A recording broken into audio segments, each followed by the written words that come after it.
KICKASSETS. Cha-ching. Hey, I brought my bike to 7-Eleven. Oh, hello, welcome. What are you doing here? I'm just taking a look around the suburbs. Yeah, you are, the burbs. You came to the man cave. You weren't planning on coming here, but No. somehow the universe brought you here. Why is that? Looks like my passport got mingled with all my paperwork that Colin took home. Yeah. Funny enough, she asked me to take it, and I said no. And then she said, please, pretty please. I said, okay, fine, I'll take it. I had no luggage space for it. Yeah, she had no luggage space. And her passport so happened to be in there. What a burn. And I realized it on the way home. But we were so tired, we didn't care. Luckily, you got accepted into the hotel, though, right? They were okay with the copy of the picture I sent you? They didn't even need it. Oh, they didn't need it, okay. They asked for it, and they didn't care that I was like, flustered and I didn't have it. Okay. So, Well, welcome to the burbs of Saitama. yeah, very, very nice here. It's like a more polished burb. Yes, it is. Yeah. It's got a nice balance to it. And we're still close to a decent station, and then one train away from pretty much anywhere in Tokyo, either side of the Yamanote line. The city looks newer. Yeah. Yes? Yeah, it's growing a lot around here. Like, there's new houses popping up everywhere. But it still has this beautiful farming nature to it as well, which gives it a nice balance. I love it. So How much is a house like that? that's about 40 something million, I guess. Oh. So I mean, the prices like in this area have gone up 100% for used houses, but all newer houses have gone up maybe 20%. But they are rising because not only are the land's rising, but the cost to build them is rising. The labor and the stuff needed. So, I mean, yes, I know I traveled north, but Yeah. like there's still snow on all the rooftops here. That's like a significant climate change from the Izu Peninsula. Well, it snowed last night. I woke up this morning and it was snowing, and then I left the house after 4 hours, and it was already gone. Like, I saw snow on my sakura trees this morning, and it was literally dripping off. Yeah, it's crazy. I woke up like, what the hell? It wasn't snowing last night. It's almost the end of March. Yeah, it just started snowing last night. So, yeah. I don't know where I'm going though. You don't know where you're going? No. Just fall down those stairs. Okay. So is this yours? Not really, but nobody else lives here, so yes. And without a car, how do you get all this stuff to your house? Bike? You bring those on your bike? Oh, no, that I had a friend. Hey, somebody left a soccer ball here. Yeah. I've never seen that before. Oh, so this is... Yeah. Huh. Oh, yeah, you did change it. Insane, right? Yeah. Very cool. Took me a lot of work to get those boxes up there. Yeah, oh my gosh. And like bringing all the lumber down here? Mm-hmm. Yeah, took me a few months to clean it up and build those and stuff. Just waiting for spring. Yeah. I was going to do that today, but I guess it'll happen next time. I didn't expect it to snow. It's amazing how much soil disappears every season. It is. Yeah. You're right. To constantly add back so much. But the reason being is the height. You bend over for your back and stuff, it hurts. So I just like this height is a lot easier when Oh, yeah. you're like this instead of like before it was like down here. It's way too much. So I have all my garden beds up. yeah. So it's my first year doing it this way, so we'll see what happens. Yeah. Maybe I'll get lazy. I don't have a green thumb. Putting the plastic sheeting inside. Huh? I did it to keep the dirt from touching the wood. Yeah, because these last longer. Yeah. Yeah. I was just being creative. Nobody told me that. Oh, really? No, that's like one common practice. Okay. I just figured it out. What kind of wood is this? Basic 1x4s. I just stained it. No, what type of wood? Oh. I don't Like know. cedar? Good question. Just look like a basic white 1x4. You want to touch it? No. It's Curious. this one. What does that look like to you? Like a pine. Pine? I mean, it does the job. Hi, everyone. Welcome. I'm here with my client, Helen. Hello. Nice to meet you. Nice to meet you. Wow, welcome. Welcome to my man cave here. I'm so happy you're here. よろしくお願いします. Wow, she learns fast. I taught her that. よろしくお願いします。すいません。よろしく. I taught her that. Didn't I? Yeah, I think, you asked me that a few times, actually. Yeah. Taught you a few things. You're learning quick. You've only been here for like a week and a day. I've been doing Duolingo for 3 weeks, so. Wow. Maybe you should use my site then for extra practice. It's a little bit different, but yeah, it's a bit more expanded. That's cool. So you pretty much arrived last Monday? Sunday. Yeah. Sunday. Yeah. When did we meet on the Monday or the Tuesday? Oh, you know what? I did arrive on Monday. Pardon me? Let me pull my shirt here. That's right. right. I have a terrible memory. Yeah, she was telling me that the other day too. Terrible memory. So you arrived on the Monday and we met first thing Tuesday morning. Yes. At 10 a.m. at Usami Station. That's right, Usami Station. I got up at 5. I left here at 6. Things I do for people, huh? Anyhow, we arrived there at 10 and we started our journey from 10 a.m. and we went until what time? Like 7 p.m. Yeah. And we saw a total of 13 properties. 1, 2, 3, 4, 5, 6, 7, 8, 9, 10, 11, 12, 13. That's a lot of fingers. A lot of houses. Wow. That was honestly a very long but very productive day. We got a lot done in that day. Yeah. And I got to see, my first time seeing inside Japanese homes, but probably for you too, it was really fun and interesting just seeing that all the little HOA villages, I guess. Yeah, not really. No? I'm just kidding. No, it was fun. But I'd say about when I was originally looking at Yuzu, I did view a few properties in there maybe 7 years ago, I want to say. It was about when I bought house number 7 because I was actually considering going down there for my vacation house. But instead I got this place we're in now, the man cave. So that's why I stopped looking. Because originally that was a great place I thought to look. And when you mentioned that, I'm like, oh, wow, it brought my spirit up again. So actually going to see the houses when we looked at them, it did make me kind of like, maybe I want to buy something here. But the one house I wanted to buy would be that one. Damn it! But there was a few other beauties too. But what was I going to say? I forgot. Okay, interview's over. Have a nice day. No. So, basically, that's what I want to say. Usually most clients, when we do this, we always do reports and review properties, all this stuff to get a list down of 20 down to maybe 4. And then we get a car or whatever, take the train, and we go visit all the properties, and then we decide on one. Sometimes there's one good one, sometimes there's 4. It's always different. But you decided to do it all in one shot. You took all that learning at the same time, visiting like a chunk of 13 properties in one day. So instead of shrinking the list down, we just went to see them all and made a quick judgment. So we just crammed this service into like, yeah. That was okay? That's your personality, right? My personality. I scoured that peninsula and there was about 200 something properties that I looked at, and then from there narrowed it down to about 50. And I looked at those 50 like 4 times over. Like, what details have I missed? What satellite images haven't I seen? And then from there, I'm like, oh, I could notice different things. I was like, yeah, no, that's not going to work. And then I pared that down to about that 15, 16, 17, something like that. Did you hear that? She went down from 50, not 50, 50, 50. 50, yeah. To 50. Wow. And then, from those, yeah. I couldn't tell from the information that I can find and satellite imaging. Sometimes there wasn't. Yeah. And I felt like this strong need. I haven't seen any house in Japan before. Like, I need to see higher volume because I think then I would be able to be like, yes, that's going to work, or no. But if I only see 4, I'd be like, I don't know. I mean, that's only 4.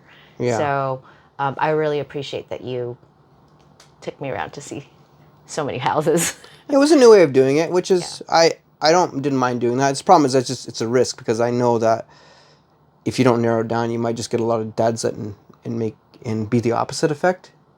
You might be feeling negative about the properties in some way. It's a risk. So like you learn about what's good and bad before you go. Yeah. Instead of just randomly go out there, you might wear yourself out too. But surprisingly, we actually pulled it off Because my record before that was probably, most would be 5 in a day. Yeah. I'm thinking it's 4, but I'm going to leave leeway for 5. But still, that's way less than 13.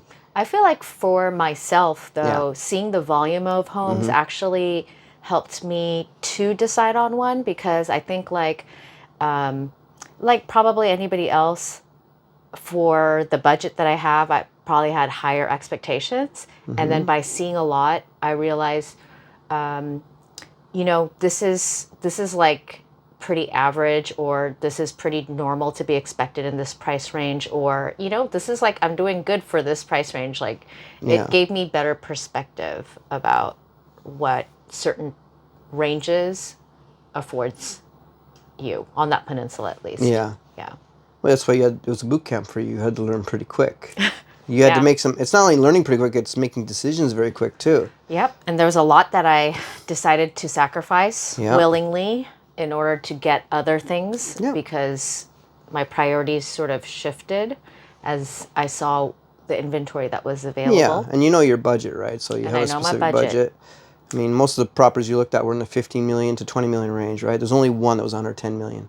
And you could get a quick view of what you get for your value. It's not always exact, but it's pretty close. Yeah. And the property you chose had, honestly, really good value. So it should have been more, in my opinion. But it is what it is. Sometimes you just got to pick those gems out. And we found out yesterday that it got a new roof 3 years ago, which is practically brand new. Yeah, and it even had the price of 2 million yen, was it? 1.9 something? Almost 2 million yen for the improvements on just the roof alone. That's like, what the hell? And then we learned that all that renovation work of adding the loft and the basement was all new. Yeah. And unpermitted, but probably, I mean, that's more than your average renovation. So that's like a... I don't know how much they spent, but that's a lot that they spent.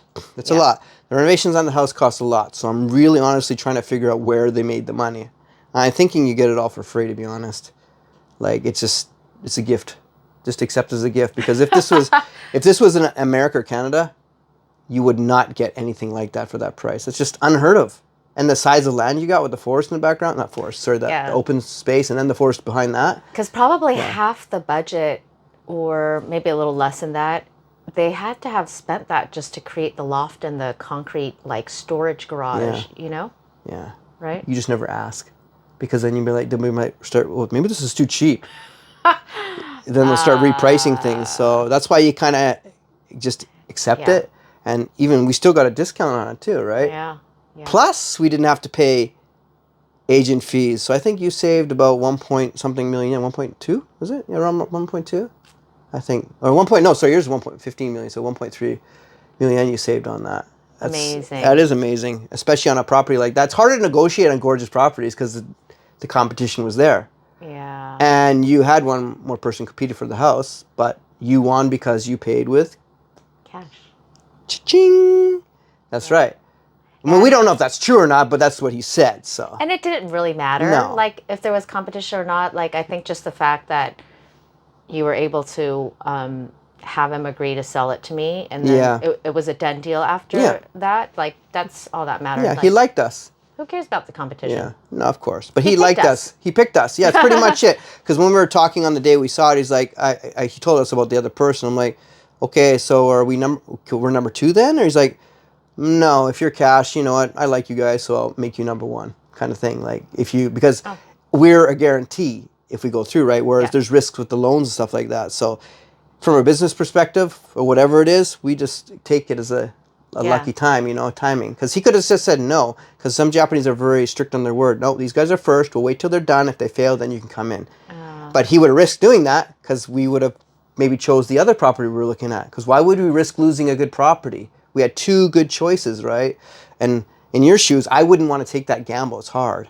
Then there's the other options where you just leave it up to the universe, which we kind of did with the negotiations, right? Yeah. We said when property was 15.8 and... You offered 14.8. 4.8 because she wanted 15. And that's exactly what he countered me on. He goes, I don't know about 14.8, but I think 15 we can maybe do. I'll get back to you in a day or two. And what you did, he accepted the offer. But we were leaving that as a kind of a decision saying, because you were getting a little bit of cold feet, like it was too much. It's a lot of stress, and I get that. So I said, just leave it up to that. If they accept, we got to go. It's a sign. if they didn't accept and they countered at something, then we could decide from there. But the sign was answered once again. So that's how you make decisions. And that's a lesson for people to learn out there, is that when you're purchasing a property, it's a big commitment. It's a big jump. It's a huge jump. Yeah. And there's a lot of things like, you know, I got to Tokyo on Monday night. Yeah. And then it took me hours and hours to like train down, pick up a car, drive down the peninsula. It's pitch black. And I didn't get to like really see more of the peninsula through, you know, fresh eyes. Like, oh, I'm going to buy a home here till Tuesday morning. And I had about a couple hours in the morning to That's right. just you kind got of up really scope early. out.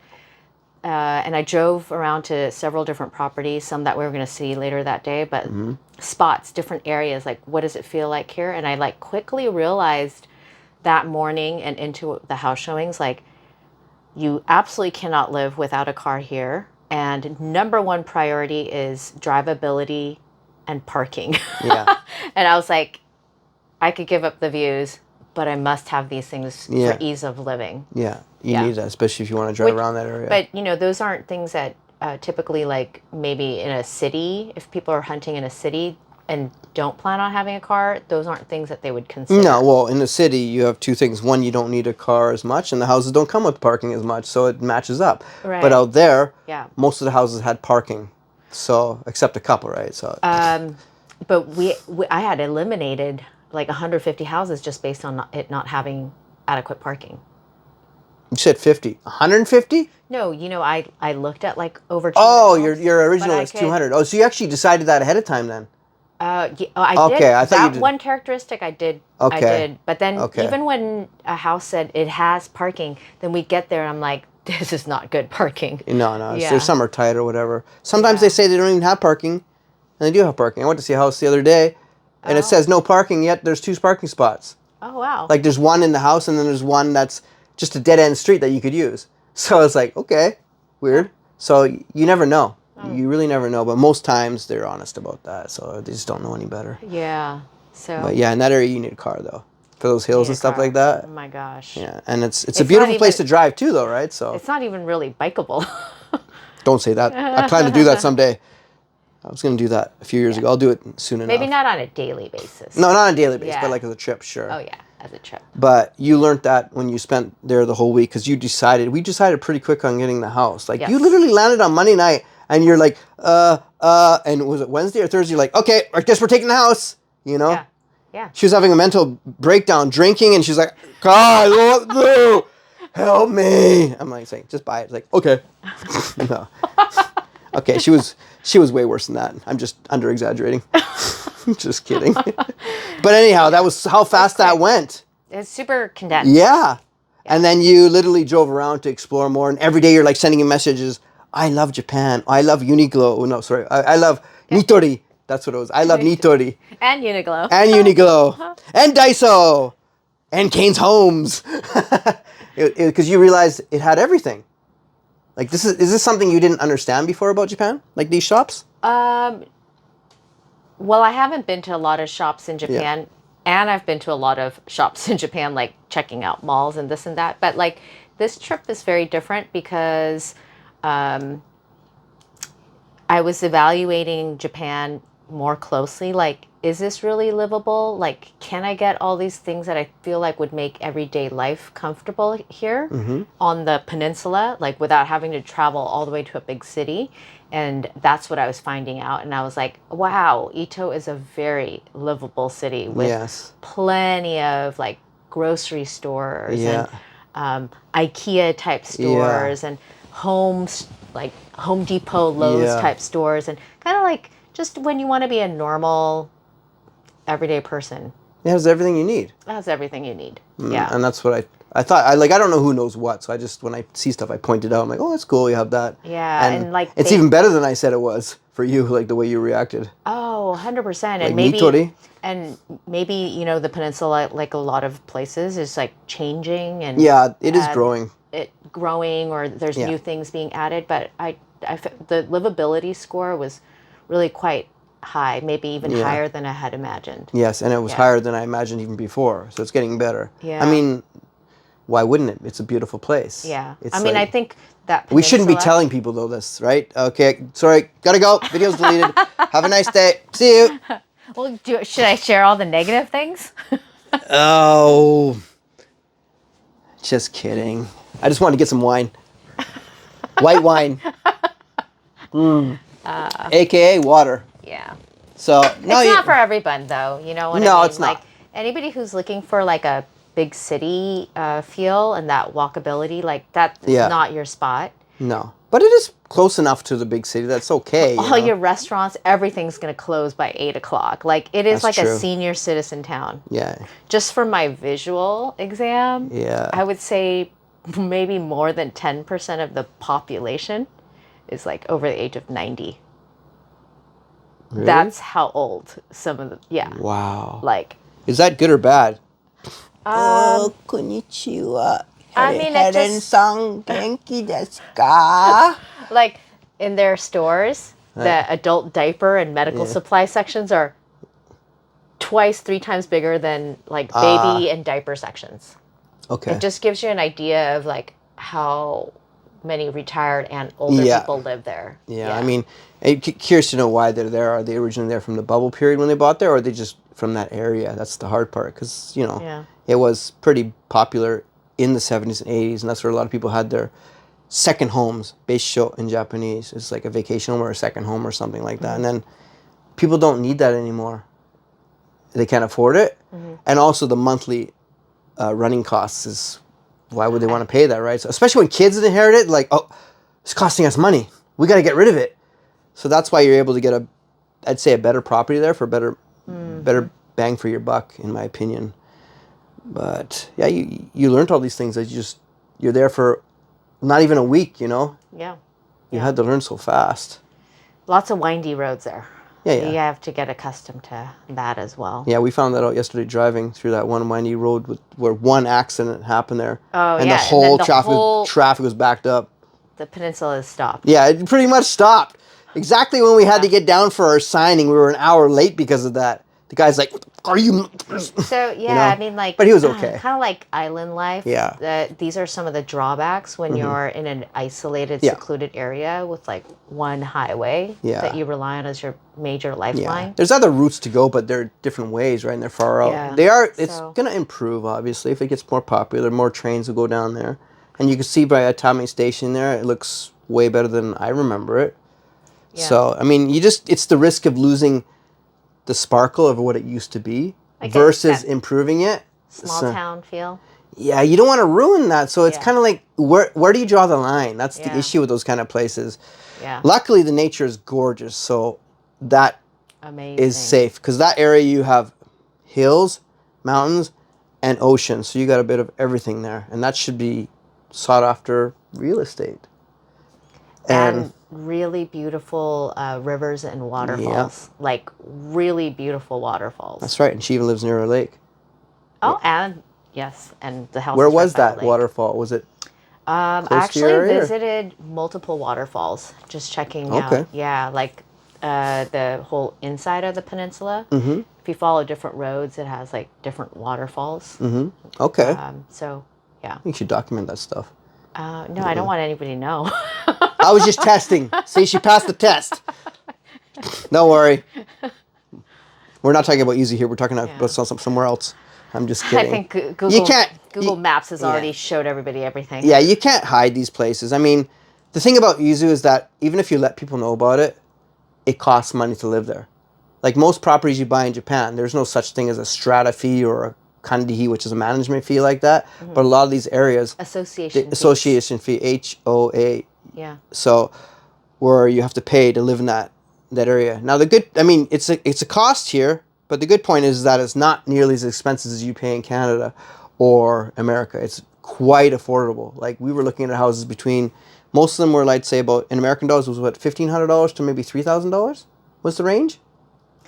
Yeah, per year. Per year? Yeah. I mean, that's pretty damn good. Yeah. That's like, that's way more, less than my property taxes, let alone extra fees. It's like ridiculous. Yeah. So maybe like looking at about $150 a month to be able to live there. Yeah, be in the villages. Yeah. But the money does get you stuff though. That's the thing, right? You get access to on certain ones. Road maintenance, tennis courts, some centos or whatever baths they have there, garbage, swimming pool. There's just a whole bunch of different things that each area offered, which maybe reflected the price. But you're lucky that your area was very cheap, and the taxes were very low. Like it's laughable. Right. Yeah. You're very lucky in that sense. So it kind of balanced out because there's like facility fees, but the property taxes are low. Yeah. And it was a good balance. Like it felt manageable. Yeah. And your house didn't have a septic tank, which a lot of houses in that area had. So a vast majority. Yeah. Yes. So city sewer. Yeah, that's cool. I like when I noticed, I'm like, cool. I mean. It's hard to be in the forest and be on city sewer. Yeah, it is. Yeah. So it was just perfect. Yeah. Exactly perfect, But it's a good one. It is. Are you tired? Are you exhausted? Or like you feel pumped, energetic because you got your house and stuff? Or excited? Yeah. I think once I was like over the cold feet and now you're the opposite. Like I mean, like, should I really be doing this? Maybe I'm like jumping the gun. I did everything way too fast, and I'm guilty of doing things too fast. You are. That's when you make the best decisions in life. But once I made it, if you have a bad decision, you're still going to feel kind of uneasy about it. But after the decision was made, the offer was accepted, it was just like, It's also the tension if you're going to get accepted. Is it going to go smoothly? We still got one more day to go on the final contract. So, knock on glass. But, sofa. I think it should be. Fairly smooth sailing. No, I mean, he adjusted to everything we wanted, so he's very flexible. I negotiated the final date, the payment method, and all that stuff, and he was cool with. Wait, so what is everything. The final payment method going to be? Transfer-wise. In small increments. We didn't get that far. I got to the date. He just responded before we got this interview going. Okay. He would accept the 21st. So yeah, I mean, why would he say no? So, I mean, like, I don't want the money to be sound like that, but we'll figure it out. Yeah, we'll figure it out. There's a lot of details that I think it's challenging. Yeah, well, people watching this or people attempting to buy a house, some videos show how easy it is or whatever, but I mean, some parts of it seem easy, but there's so many little details and hurdles. I mean, like, once you get over a first set of questions, there's a whole nother set of questions. Yeah. I mean, we have the close date coming up, but I'm like, how am I supposed to hook up the propane? How am I supposed to get the electricity running? And like, there's... How do I pay the final payment? How do I pay the deposit? She had to send me the money, and I had to send it from my phone to him. Luckily, he said okay to that, so it's cool. That's pretty neat. Because it's like last minute, like, because when we planned this, we didn't know what we're going to get ready, and we didn't have the cash ready, which was just like, oh, shit, we need money. It's more expensive property. It's 1.5 million yen, right? So it was like 10,000 US dollars. So basically for her to send it to him, it would take time, so it wouldn't have worked out. So what she did to get around that is send me the money. I withdrew it. Actually, no, I didn't withdraw it. I was going to withdraw it, but then he accepted my offer of just sending it through my phone. Bank to bank. Bank to bank, which he was okay with. If he didn't say yes to that, then I would have just got it out of the bank for myself. Now, the way around that for her, she could have went to the ATM and keep withdrawing money to your max each day, but we had literally 2.5 days. So we didn't want to risk that failing. Because you'd be sitting there with barely enough money, and I'd be like, and you'd be like, oh. So. Or what if we had ATM problems? ATM problems. It's not the first time I've done that. I think, was it Marchin? Marchin needed a loan. I had to go to the bank for him to get money. He's just like, can you lend me a few bucks to get my house going here? And they're like, the money? It's like, yeah, my ATM was limited to me to, was it 2,000 I think he got on his? It's like, so I had to like bail him out. I mean, it's like, these are trust issues you have between two people. And when you work so well, close with people, you're like, okay, I'll do it. And it gets done, and nobody's done anything bad yet. So like, and I know where they live because I helped them buy the house, right? And I know where you live. Yes. Damn it! We were so close to getting away with that. Almost everybody does. So, yeah, crazy people. So yeah, I mean, sometimes you have to get those things, but you don't know what they are until you deal with it. So everybody was asking me for the easy answer. I'm like, I know the whole general concept and I know the potential possibilities, but I can't tell you because it's seller by seller and agent by agent and house by house how it's going to work out. And I'm just so fit like a glove, go glide with it, and it's like yeah, and we get it all done. And you got to be confident in your decisions too when you do that, right? You can't just go home and like because then you come off as flaky, and then they'll think, oh, you're a foreigner, you're not going to be able to pull this off. So yeah, and even though we learned that FJ Real Estate Corporation or whatever their company name is was the owner of the home, was the real estate agent selling the home, but they were also kind of a newer HOA operator. They took over for somebody else. They took over that village, and so they were also the management company. And I'm not sure what their experience is with selling to foreigners, but they seem very wary. So even though like you think, okay, it's a big company, so they must do this all the time kind of thing, like no, we didn't get that feeling at all. And it's just a lot of cautiousness and a lot of like detail orientation that, like we have to be very careful about how we go about things. Yeah, I mean, you saw how thoroughly he was going through the contract, like line by line, explaining every little thing. And then the lawyer came later, went over through your affidavit line by line. What does this mean? What does that mean? I was like, I had to translate everything. Even though I had the translation paper already done, he still wanted to go through it all. And he Googled everything. Yeah, he Googled everything. And the order of the address is like, wow. Good luck with that, guys. That's why it's hard for me to say how hard it is. Like, I can't explain these things. You just, once you're in it, you realize, oh, wow. And even that was probably the second time. That's probably the most thorough time. The one before I had was pretty thorough too. But some guys just go like, yeah, it's done. So you never know.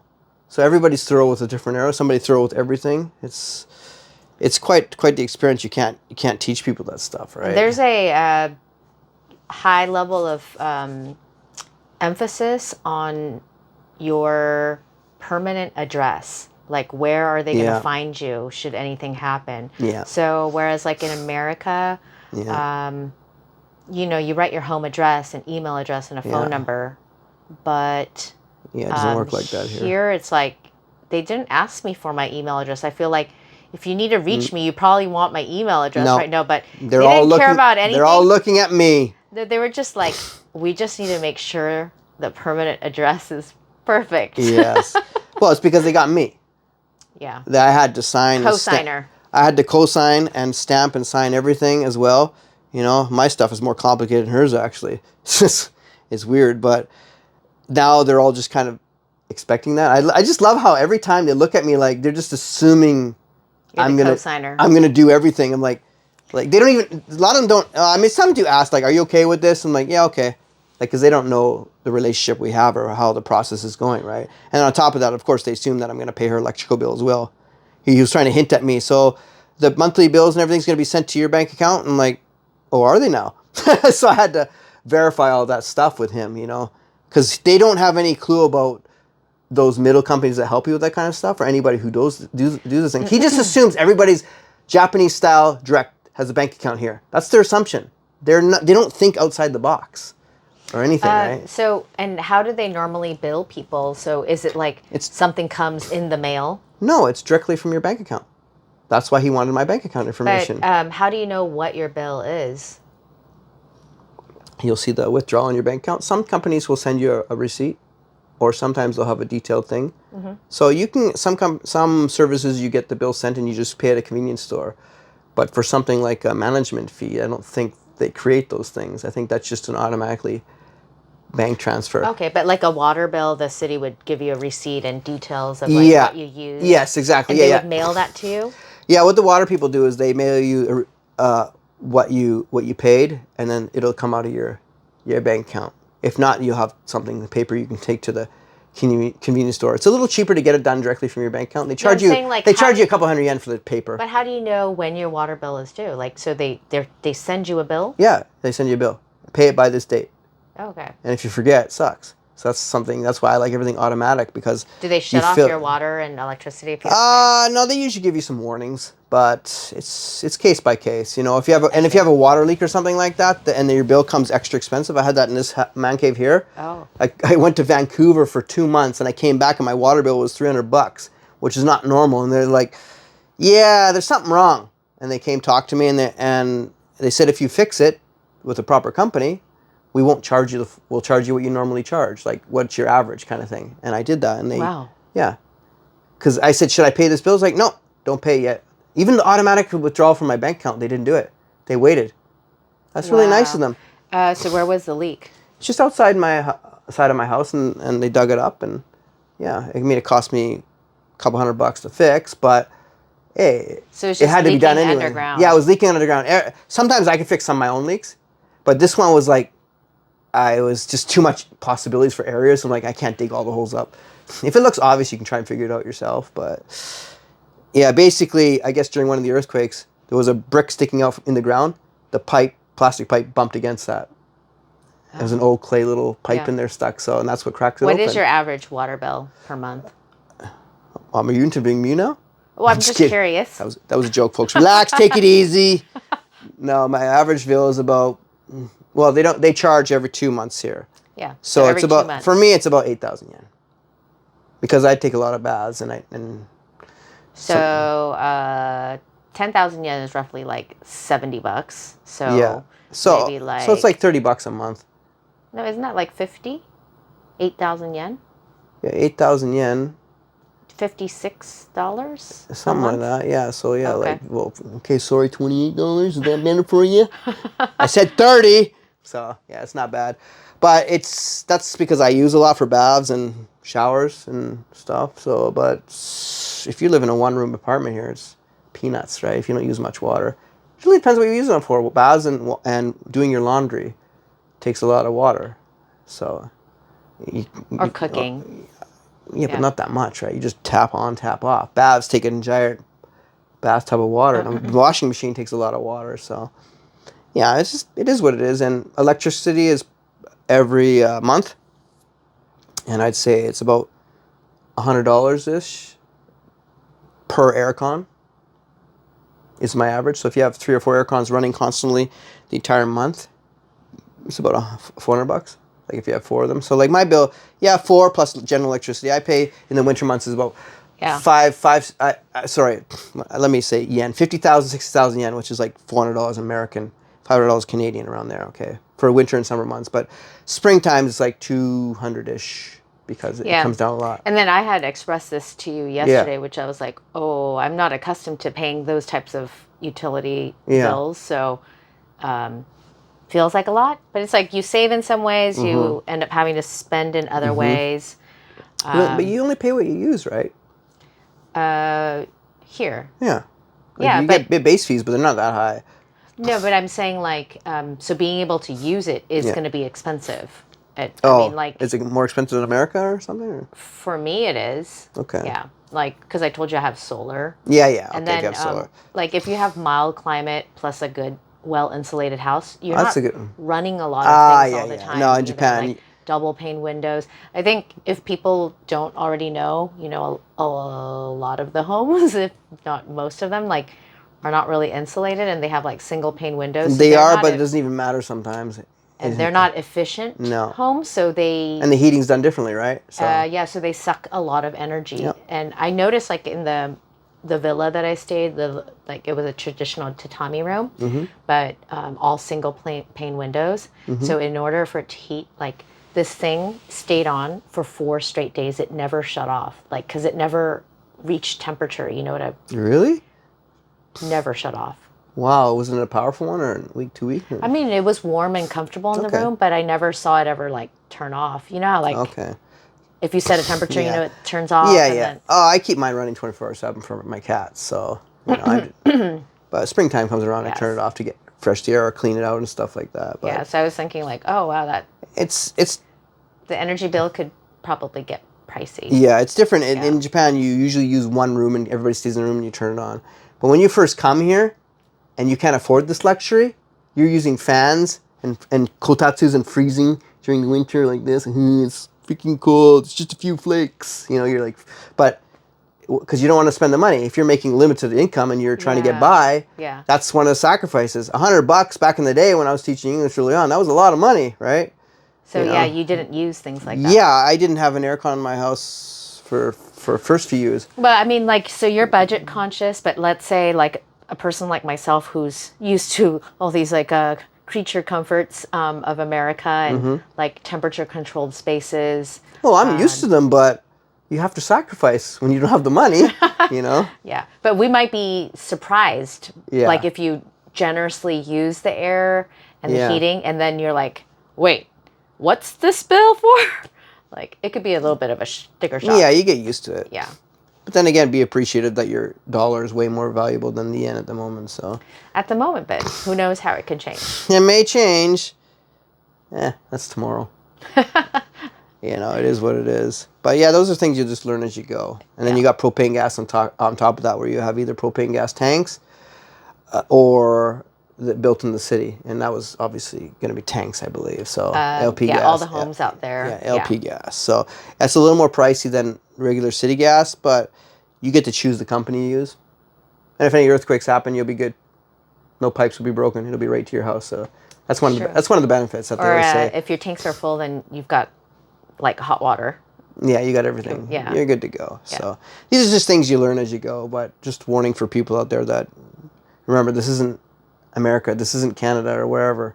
It's Japan, and they do things differently here. Yeah. And appreciate the good things and adjust to the things you don't like. It is what it is, you know.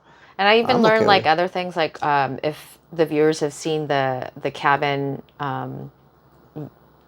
through your videos, then they'll see that I was like, where am I supposed to put the fridge? And this is a weird layout kitchen. But after that day, I had gone to 3 electronic stores where they sell appliances. And I was like, oh, people have little fridges. Or they come in all different sizes, from like super mini to bigger and bigger. But like none of them were actually American-sized fridges. No. So I was like, I guess it fits. They have options for everything here. If you want the American size, you can get that at Costco, but they have options for everything else. But the Japanese have good choices, I think.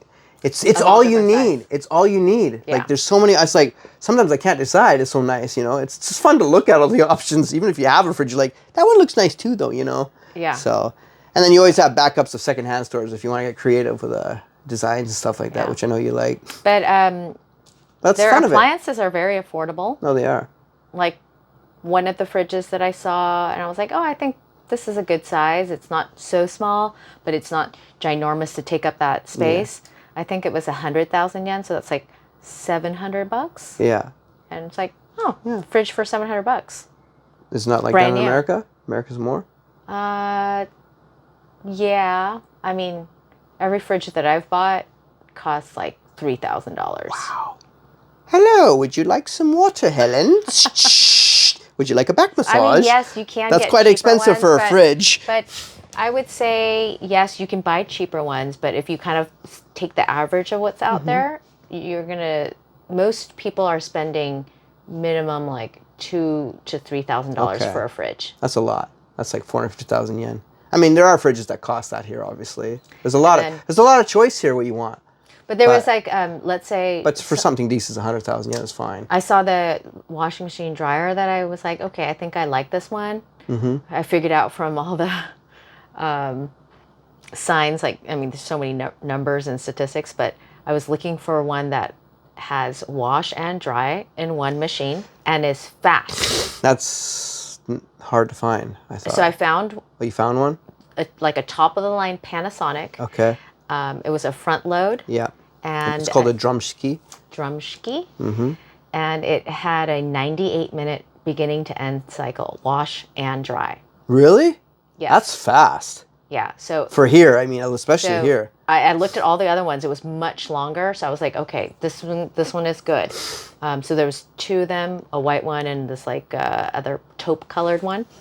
And you need to spend about 300,000 yen. Yeah, those are expensive. Okay. So then that's equivalent to 700 times 3, so $2,100. Yeah. Okay, so that's pretty expensive, even for American standards. Yeah. For like, the drum is pretty small. It's little. Like most people don't dry clothes here in the dryer. They hang them. and I'm lazy. and I don't want to do that. So, yeah, I'm the same way. I don't want to do that either. So, my drum ski 7 or 8 years ago cost me 100,000 yen, and I did everything, but from start to finish, it was like 3 hours, and it wasn't even that dry sometimes. Like, so now I just take it to the laundry mat and just do it all there. It's simple. It's like, why bother? Electricity, time. It's like, it's done, but. Yeah. But a lot of wives in Japan, like to wash their clothes and then hang them. It's very time consuming, Yes. And the old days, they had washer dryer. Like when I first bought my first house, I bought a washer dryer set from a used shop for $500. But the dryers are weak as, they're weak. And I think as hell. It take 2-3 hours to dry some pair of socks, The fridge is not going to be as expensive, but then it's going towards why buy a machine that's not even going to dry well? Yeah. Like, you might as well you get want the best. top of the line. Yeah, you're right. I agree. And it does what it says it's going to do in the time that it says it's going to do it in. So I'm like, that's what I will get. No, I get that. Unfortunately, there's some areas of Japan that's just, they're not doing well in that because they don't have to, because people don't want it. Like America, washer dryer is like a staple. But growing up, that was just a staple for me. And I got here, I'm like, what do you mean you don't have dryers? Like you did have like 3 models that were like updated like 10 years ago for a model for sale. I'm like, okay, because I bought it for my first condo because I just want to be cool. Washer dryer set, yeah. And then I was like, oh, I see. That's why people don't use them, because it takes too long to dry. It's like literally 2 to 3 hours to dry. I set a pair of socks, and I wish I was joking, but and you can't fit much in there too. Yeah. As well. So and we're talking like 2000s Japan. My mom was doing entire laundries in 1980s in a washer dryer set from those generations that were drying everything fine. Why don't they have that here? It's weird. Maybe because it takes a lot of electricity. I think so. Yeah, that's my guess. Yeah. So maybe they're conscious about that stuff, but 100%. maybe they brainwashed their population to be like that because they didn't have enough electricity to run all those dryers. I'm just curious to know. Yeah. But it's not just Japan. It's like every Asian country. Because there's more people in a certain area. And European. Okay. I think it's more common that in the cities they have the all-in-one washer dryer. Yeah. But you commonly see people they put out their lawn, hang it outside to dry. So I think it's just cultural. It's a very American thing too. Yeah, I didn't know that until I actually came over here to Asia. The laundry. Yeah. I understand the process, but I don't have 30 minutes to hang socks and shirts, and it's like, I don't want to do it either. No. You start lurking, you're like, holy crap, how long does it take this? You start just throwing it up there, And it's like almost an every other day activity. I don't want to do that every other day. Exactly. Like today, my sheets. The next day, it didn't fit that, so my towels. And then the next day, my clothes. And then the next day, my husband's clothes. Yeah, it's not fun. No. Welcome to Kick-Ass's Laundry. Here we are, today's episode, how to dry your clothes in Japan. Yeah, it's not fun. But okay, so those are all the utilities and stuff that you use over there. You'll learn that as you go, and the shops you can use. But what started you on this journey? Well, our journey didn't start that long ago. Last year, my husband and I made our very first trip to Japan, for 2 weeks. And we did kind of like your usual suspects, like time in Tokyo, an overnight trip in Hakone for the onsen experience, and then some time in Kyoto, and then back to Tokyo. And that single trip blew our minds. And my husband is very well traveled in the States. He's done some international travel, but I've traveled internationally quite a bit. But I had, in all my years of traveling, have never been to Japan. So we were both blown away by the culture, by the infrastructure, by the people, like the politeness and kind of just how society runs, and and the food. And I love raw fish, so Sashimi. sashimi and all of your ocean creatures. So Okay. I was like in food heaven, and that trip left such an impression that my husband was like, I want to go back to Asia every year. And so Wow. this past February, so like a month ago, we came back again, a week in Japan and a week in Korea. So my husband is Korean American, like myself, and he had never been to Korea. So I said, well, I know you want to go back to Japan, but we got to also see Korea. And he loved it. Like he loved Korea, probably almost as much as he loved Japan. Oh, wow. Sorry, Okay. Korean people. I don't. That's typical. Korea's like beta Japan, but Yeah. but Korea has improved a lot. I'll give credit for Yeah, that. Korea is amazing. Yeah. Korea is amazing. Been there too. 4 times myself, so. So Starcraft. I haven't gone like deep dive into how to own property in Korea, but from what I do know, it's much more expensive. Korea is almost a quarter of the size of Japan, Yeah. so a lot more limitations on Yeah. like the vastness of their land and housing. And most people, if they can buy something, they're buying a condo. Yeah. So they're in buildings and you're just getting a flat. And so like just a quick side-by-side comparison, it made more sense to buy in Japan. And there's because travel everywhere from and here. you can just fly anywhere. Yeah. Japan is a great Two- hub to hit Asia from anywhere you want to go. In 2 hours, you can be in Korea. Yeah. And so it just made sense to be able to buy like a single family detached home in Japan and then use it as a hub. Despite not speaking the language yet and kind of the challenges that come with that, it seemed to make sense in many other ways. So that's what started us on this journey. This is a very, very quick journey. Like usually very most quick people journey. most people have been like dreaming about it all their lives and stuff. You're like, oh, I like Japan. Yeah. Did you have any stories about Japan before you came though, or No. no image? You just decided I want to go to Japan one day and went. Japan is a very popular travel destination in my workplace. Yeah, okay. Like I work as a nurse, Yeah. and people just seem to love traveling there. So Okay. one Yeah. So you- friend in particular. Okay, so you heard through the And- grapevine then, kind of thing. going. Yeah, and I mean, like, we have Japanese friends and whatnot, and it's not like we don't know anything about Japan, Yeah. but it was just kind of like, let's take a trip to Japan and see it for ourselves. Yes. And it far exceeded anything that I had imagined. Right? Yeah, and then so You after can never describe it until you're actually here. So after the second trip, we knew, like, during that trip, we were like, we should get a house here. That's fast. Yeah, and my husband and I, we do not waste time making Yeah, decisions. I Not know. in any way. I got to know you the last week. She doesn't waste any time. And when She's I say I'm going to hardcore. do something, like, I will not Yeah. stop until She's the hardcore. job is done. So, I'll give you that. during that second trip, we were like, yeah, let's do it. Let's get a house. And I was like, you serious? Yes, I'm serious. So as soon as we got back, I went down the house buying rabbit hole as much as I could in 1 week. And I contacted 5 different people. They're not real estate agents. Obviously, you're not a real estate agent, but like, Yeah. who can help me buy a house? And I contacted 5 people. And you were the fastest person to respond to me. And I felt like you understood my speed and my timeline. Yeah, I try to respond to people within a day for sure. Like I'll do it within. If that email comes up, I'm like, just get it done because I don't like to procrastinate. Let's just Yeah. get it done. Especially if you do that, it starts building up, right? And then Yeah. you'll forget. Well, I guess that matched that then.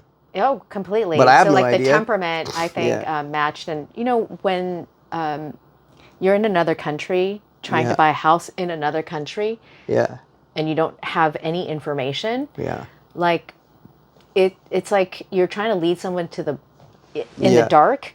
Jump on my back. Let's go. And That's pretty there's much what it this, was. Like, I have a million questions, and I needed somebody who can quickly answer them because Yeah. like I'm trying to fill in these holes, and I'm taking a pretty big risk. Like, Yeah, because you have no clue, right? It's just spending all this money and buying a house in a country I've never lived in before and only visited twice. Yeah, think about the pressure that puts on me.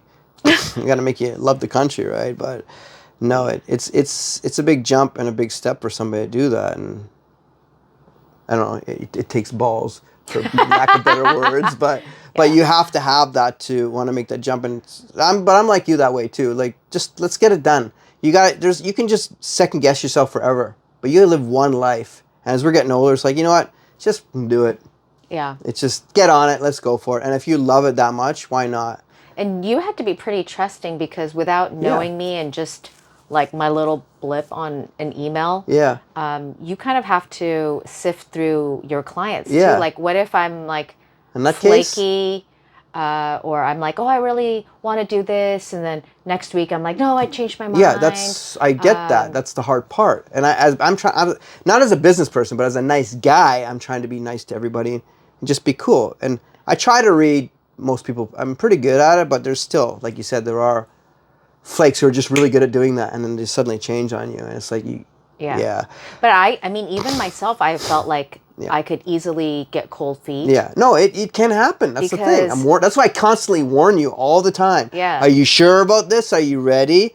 And that's why I take, when I charge my clients, I take the deposit right away, because that forces them to make that jump that they're never going to make. Because if I don't, then they'll be like, you know what? I don't want to do this anymore. They can just leave. And then it wasted my time. They waste their time. And unfortunately, too many people might take that option. And I can't, you know how much effort this takes. And when I put thorough work into somebody, you can't spend your time doing that with a bunch of people. You just want to focus on those 2 or 3 people where you're working with at one time and just get it done perfectly, you know? Like, it's not like, okay, gotta go. That's not how this is run. This is a serious, serious thing. Yeah. It's a big decision for you to do this in your life, and it's a big decision for me to help you, because I take pressure and pride of helping other people get their houses, because if you're not happy, then I'm not happy.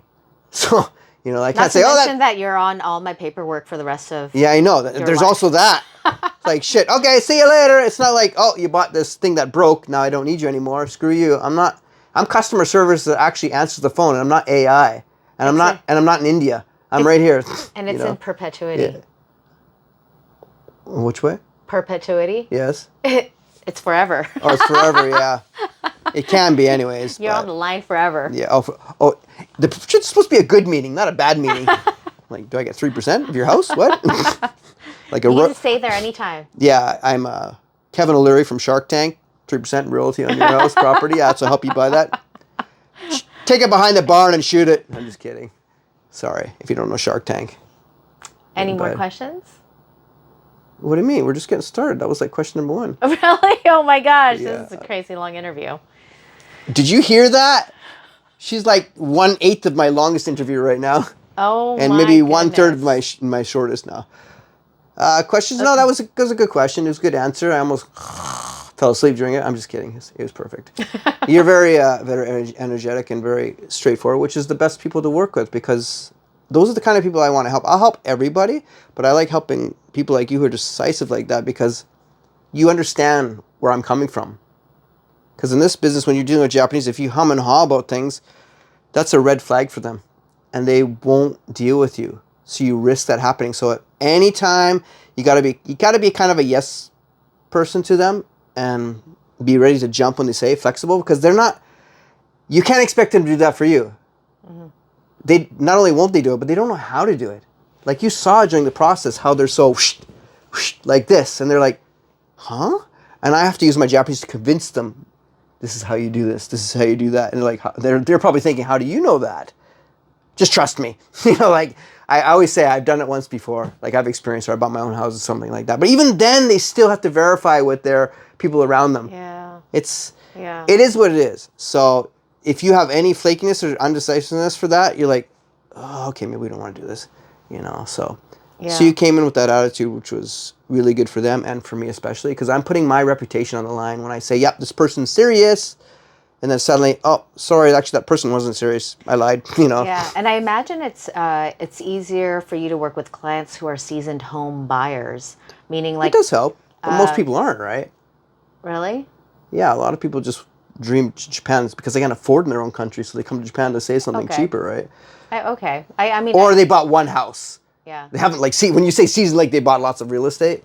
No, I've had a seasoned, couple. like they've gone through things like that before, meaning like when you buy a house, Yeah. number one, no house is perfect. You know, that kind of stuff. Yeah, Just okay. being moderated in their expectations. I thought it was common sense, but yeah. I mean, I mean, I've had all ranges, so I think so. Yeah, they're first-time home buyers in Japan.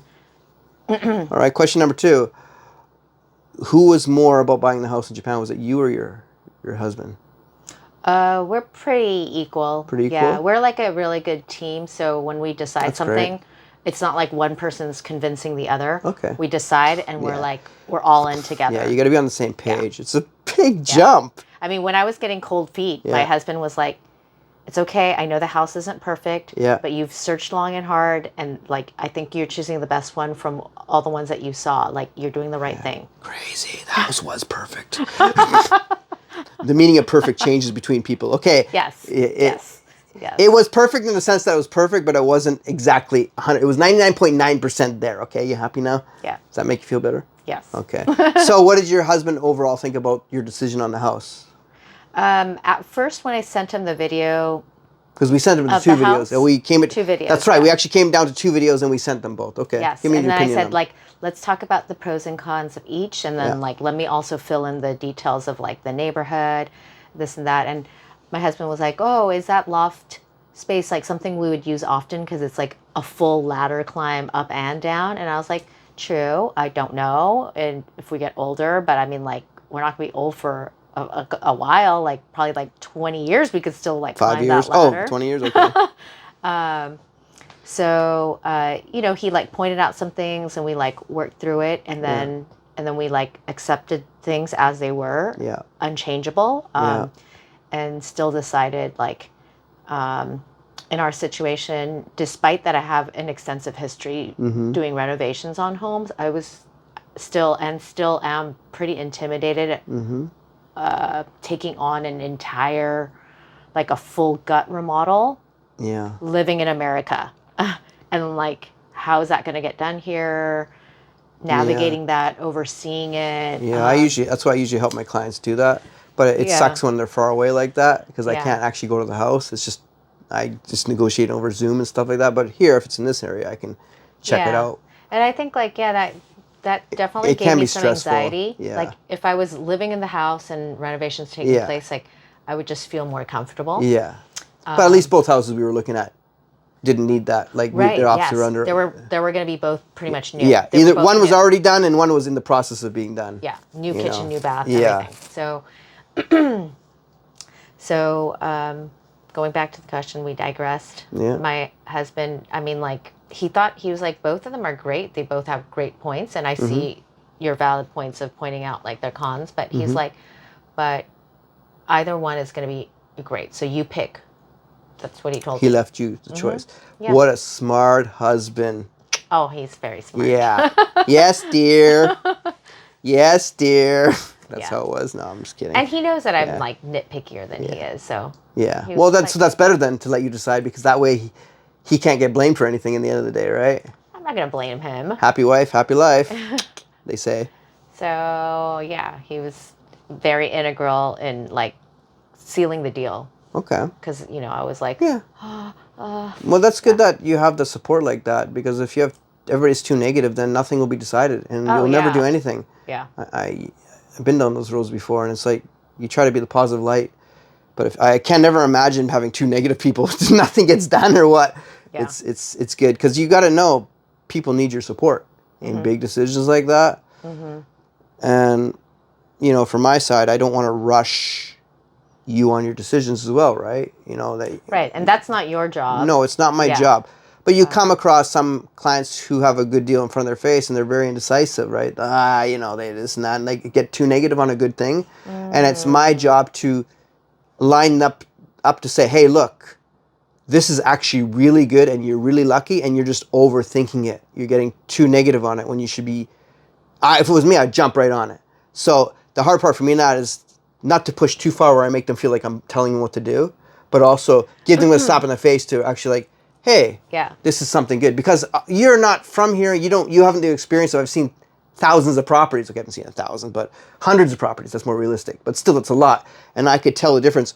Gem, super gem, good, yeah, blah, garbage, shit. So like, there's different levels, right? And I could tell right away. And that property, when I saw, I was like, 99.9? Yeah, okay, I like this, you know. I so many really angles. appreciated that expertise. Yeah. Because like, even from having seen a lot in one day, that's still nothing compared to how many you've gone through. And you need somebody that has perspective. Like, this is a really great deal at 10. This is an awful deal at 20. Exactly. This is an amazing deal at 20. Like, you need someone who can help sift through that to speed along the process. Otherwise, you're kind of like, I don't know. Well, is it a good deal? No. Is it a bad deal? That's the problem a lot of people are going to have with buying real estate in Japan with an agent, because a lot of agents will just gaslight you because they want to make a sale and they want to make it quick. Because for them, profit is turnover and the price of the house, right? For me, my fees don't change. So I want to make sure you get the best house that makes you happy. And people like me are very rare. Most people are agents. So if they're willing to even take you to the place, right? Because as the more houses they take you to, they're getting frustrated. Okay, you're going to pick one already? What's going on here? And they try to focus on only the positives rather than the other parts of it, or the honesty of value of the prices, because they're agents. They're not going to say this or that. I mean, some might be more honest than others, but at the end of the day, it's hard for them to do that because A, they're agents, and B, because they work for a company. Where for me, I hate gaslighting, you know? So you have to focus on, what I usually try to focus on is I do both. I say there's negatives and positives, but in this situation, compared to the price, there are way more positives than negatives. And that's usually the good selling point where I can push them over the edge to make that decision. That's how I push myself over to making a decision. You know? So my husband knows this about me. I'll make a decision, and we are quick decision makers, but I always do like a double check on my decisions. So what I've been doing... Due diligence? So what I've been doing like this week, even after we decided on that place, is refreshing all of my home search browsers to show me like the newest listings within the last day or last 3 days. You do that too? And then, it's fun. So I'm like, okay, I just want to make sure I'm capturing like anything new that's coming on the market during my stay, and then evaluating them, like looking at their pricing, looking at the location. And then, you know, by now I know where all the gem locations are. So I'm like, well, let's make sure that nothing else has popped up in this area, because, you know, I'm still very interested in this area. And I'll like look, but there's just nothing really new that hits that market very often. No, it's very rare. It's very hard. And especially in that great of everything. Like, it's just like an easy decision. So it's like, there's nothing great new. And the one house that I did find that I was like, oh, wow, this is amazing. It was 168 million yen. So 168 million yen? I actually don't even know what the calculation is in my US goodness. Dollars. But that's like just over $1 million. Is it $1 million, or is it more than $1 million? Well, it's about 110K, or sorry, 100,000. Okay. So, yeah, it's over $1 million house. So I was like, okay, I'd be interested in that house, but obviously that's not a house I'm getting because it's over $1 million. Yeah, it's just the value. That's what I'm talking about. Value. At that price, that area, everything, that is undervalued. You've made already 50K by buying it at least. It's like, it's a gimme. You know, it's like, yeah, you can nitpick yourself into the earth. That's the hard part when you make decisions in the house. So maybe something better will come up tomorrow. We don't know. Things happen. It does happen. I have that same, I don't say illness, whatever you want to call it, where I have like refreshing. Well, it has 2 points. A, you get disappointed, oh, I could have had that. Or B, man, I want that one. There's more money I need in my pocket. And it's like, I'd buy them all up, right? But sometimes you just got to let the universe and time just decide you what you're getting. It's all about timing and jumping on those opportunities. So. And with house buying, you're always going to face that. Like, there's going to be new homes, and you're like, oh, I wish that one had popped up during the time that I bought it. But that's just life. Okay. Right? Like, so we accept and we move on. And, like, we're going to be so happy with the cabin. She will be. All right, question for you. As an Korean-American, what do you feel like inside? Do you feel like you're 100% American, or like because of family and culture influence, or?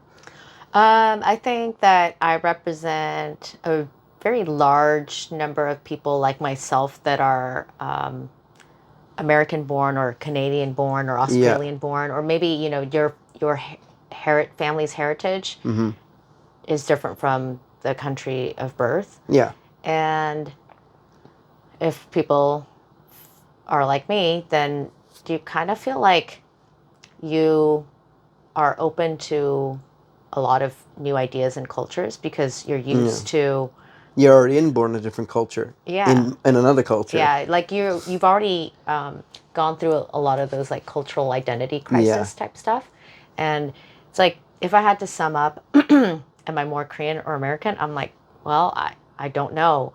What I do know is in my family, like almost every night of the week, we eat a different country food. And like we love to cook from food around the world.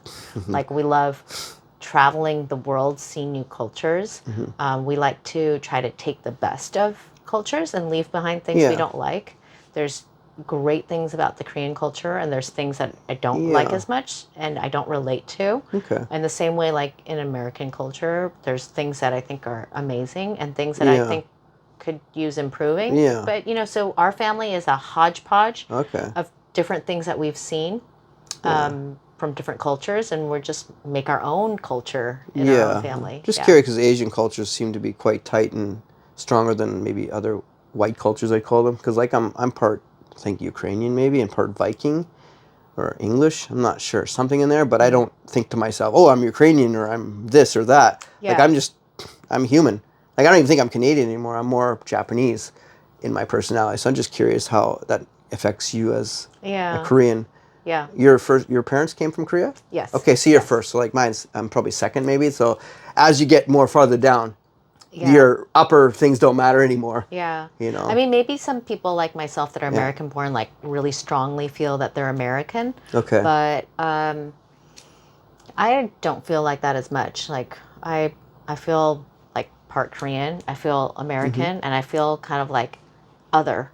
Like whatever the other is. Yeah, like, the other. Yeah, that's what I feel like 90% other now. Yeah. Like I'm just part of this world. Yeah. Like I don't care about. I love Japan, but I'm still not even Japanese. Yeah. But I'm definitely not Canadian anymore. Like I don't relate, and I'm not North American. I'm here. I am who I am right here. I'm just me. Yeah. So that's hard to relate to. I'm just curious. Perhaps, and maybe the way that I feel allows me to have that kind of mind freedom to say like, oh, I think I could see myself living in Japan. Yeah. Right? Because I think if I was like too closely tied to something, then maybe I'd be a little uneasy or more uncomfortable with for sure seeing myself live somewhere else. Yeah, it takes time. I've been here 25 years. So I've been here longer here than Canada, so you can see why it's like, what does it matter anymore? Especially that I've been my adult life mostly here, Yeah, you're an immigrant. Yeah, I still cheer for Canada in the Olympics for the hockey and stuff like that. But other than that, there's nothing else. I don't eat maple syrup or cookies or I didn't even know what that was until I came to Japan. When my students are asking me, do you ever had maple syrup or blah blah blah? I'm like, what's that? I grew up in the projects in Vancouver. It's just like a different world. So we had specific things, right? Yeah. Or poutine, or I didn't know what poutine was. That's Eastern Canada, I guess. So it was just things like that. Yeah. I don't even know what Canadian is, to be honest. I was born in a city. I left.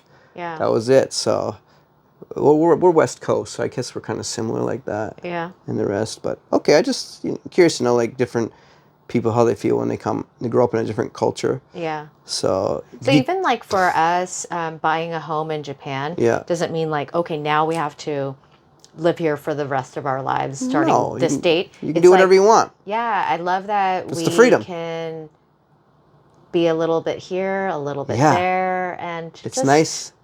Go with the wind. It's nice having safety nets. Yeah. Like you're still based in America, so that's your life. I haven't been based in Canada for so long that I never, like, the thought of me of ever going back is gone. Like, it's absolutely zero. There's no hope. I'm dying here. Maybe another country might come into mind. I don't know. But for right now, this is all I know. Yeah. It's kind of weird, right? When I was a baby or a young man, I never thought about, I'm going to live in Japan for the rest of my life. Yeah. Who can imagine that stuff? So you're just starting out. So when you're here 5-10 years, maybe you'll get sick of it. Who knows? Maybe you'll love it more. Maybe you'll see Korea more. That's the fun. Yeah. I That- think, That's life. I love that At least you're willing to that take we're those opening tests. up those possibilities. Yeah, you are. And, Yes. it takes a mindset as well that you do that, because a lot of people are stuck in their areas. And me not being Canadian anymore, some people might take that the wrong way, saying like, oh, you're not proud of your country anymore, you're a traitor or something. Like, what are you talking about? It's nothing to do with that. You can live it the way you want. It's because a lot of people don't leave their safety net. And once you leave your safety net, it feels so cool. I guess you coming from a Korean culture, you have a little connection to maybe like say Korea through parents and like that. So you have that, but deep white guys from Canada or somebody, they're just Canadian. So that's all they know, you know. So and America's all they know. So it's interesting to think about that stuff in perspectives. So it's really cool. Yeah, I really like it that, is. you know. Super cool. I think it's more brave for people like yourself, like you're saying, if you don't have any roots in Asia, to all of a sudden adopt this new culture and make it your home. Because I had no clue. Whereas I have like East Asian ties. So maybe it doesn't seem so odd. That's like, what I'm curious. Perhaps it would be odder if I was like, I'm going to go move to Slovenia. Yeah. I guess that would be your version of me coming here, huh? That's funny. I'm moving to Tajikistan. Yeah, Tajikistan. That's funny. I mean, it is what it is. Yeah. Do you speak Korean? Yeah, and like conversationally, I wouldn't be able to do a real estate transaction. Definitely not. I mean, there's so many words, and I don't know Korean well enough to like just enough to like order in restaurants and like daily basic necessities. 예, 여보세요. 어디에 있습니까? 저는 당신을 사랑합니다.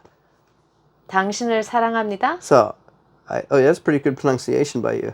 Are you Korean? I love my you. pronunciation is good. Okay. So, which is hard for Korean people because then they think I speak all this Korean and understand it. And I'm like, no. I see. I know just about as much as like a 5-year-old. 안녕하십니까? Like that. 안녕하십니까? 안녕하십니까? 차이가, I don't know. 반갑습니다. Like these little things I hear. So, 어디입니까? Where is it? Is that 어디입니까? 어디 있습니까? 어디 있습니까? 어디 있습니까? 여보세요? 난치? Yeah, I used to teach Koreans. I used to speak Korean a little bit. Now it's all gone, like vanished. Hard. Yeah. It was tough. You're the nicest Korean girl I've ever met. Oh, really? Thank you. You're welcome. Maybe it's because you're American. Yeah. Korean, Americanized. like comparing Koreans to Japanese, Koreans are very tough. They're very strong-willed, strong mentally, I find, where Japanese are more like very flexible. Japanese are more polite and very happy, but Koreans, if you piss them off, they're more standoffish. So my husband likes to say that we're like the Italians of Asia. So there's like fire. Yeah. That's a good point. Yeah. I used to think you guys were like Canadians. Very passionate. Okay. So like hospitable and joyful, loud. Yeah. And fiery. Yeah, very fiery. Yeah. And you can interpret that from the food that we eat, right? Yeah, I guess so. Spicy food, kimchi, and all those bibimbas and stuff like that. I love Korean food. We got some offensive flavors there. Yeah. So, What's the name of the red sauce again? I keep forgetting. Gochujang. Gochujang. Oh. Yeah. I can't say delicious anymore. What's delicious? 맛있어요. 맛있어요? 맛있어요. 맛있어요. Okay. 맛있어요. You said it like a Japanese person. Okay, 맛있어요. Well, it was part Japanese there. 하다 합니다. 수를 시마스. It's exactly the same grammar. So that way it was easy for me to translate. Can't believe I spoke Korean before I did Japanese, and it's all gone now. And now I speak Japanese. I never imagined that. I was planning on going to Korea. Studied hard for 6 months. Last minute change. The girl I liked was so stubborn and was no interest. I'm like, gave up completely. And all these Japanese girls trying to pick me up, and I'm like, these girls are so much easier. So that's crazy how it works like that. Yes, who you decide to like can just change the trajectory of your whole life. Well, it wasn't just who I liked, but it was having the potential easier to be liked and getting a relationship growing from there. It was for for the Korean girls, one Korean gave me the expression, I don't know the Korean for it, but he says, if you keep chopping down the same tree, eventually it'll fall. So I tried on this one girl for like 6 months in Vancouver, impressing her with Korean and everything, and she just like nothing. Didn't budge. Always went, like give me those faces and like, okay, whatever, you know. Isn't that strange? And then It just wasn't meant to be. Yeah, it wasn't, but by some chance, after being in Japan for my first year and a half, I met that Korean girl visiting Japan at a train platform. What are the odds of that? That's insane. That is crazy. Yeah. And she's like Sliding Doors. Is that the movie? Is there a movie called that does that? Okay. Yeah. That kind of stuff happens to me a lot, but that was like, what the heck? Like, hey, and she was polite and friendly. Her English wasn't the greatest, but it was good. She was more of a strong, stubborn soul type, so she wasn't like a hey everybody. More very reserved. So I'm very gambaru, a very person that likes to try hard. So if something seems impossible, I try harder for some reason. But then I gave up, and that's why that's what got me on this whole journey. Sorry, Korea. I love you guys, but it is what it is. Here you are in Japan. Yeah, but I almost went there a second time, because when I was having troubles in the first half year in Japan, my Korean friend said, come on over. And I almost went. I was that close. But something called me to go. You could have had a real estate empire in Korea. and speaking Korean. Thank God I did Japan. It's such a beautiful country. But so beautiful. So beautiful. I do appreciate you spending the time today. It's been a great time. You're an easy person to talk to. I love doing this because I meet so many different cool people with different stories, and maybe I should make a podcast of just these interviews, which is really neat because you learn about different people's lives and what causes them to come to Japan. Yeah. Wow. Oh, yeah. And then after I do that, other people are just going to copy me like they do everything else. Great. But that's okay. That's life. That's life. That's right. So, do you have any advice you'd like to give to our viewers or other people interested in buying a house or anything you want to say? Freedom? Feel free.